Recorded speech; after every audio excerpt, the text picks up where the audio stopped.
How to fix an iPhone that is overheating. In this tutorial, I'll show you several simple steps to help reduce overheating on your iPhone.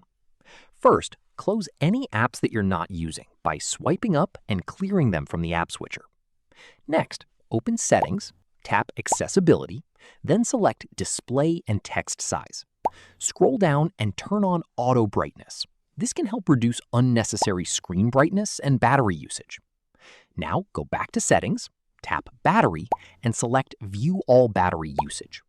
Check which apps are using the most battery. If you notice an app using an unusually large amount, consider closing or removing it. Also, turn on Low Power Mode under Settings/Battery. This reduces background activity and power usage, which can help lower the load on your iPhone. If your iPhone is overheating while charging, move it to a cooler environment and avoid using it heavily while charging. That's it.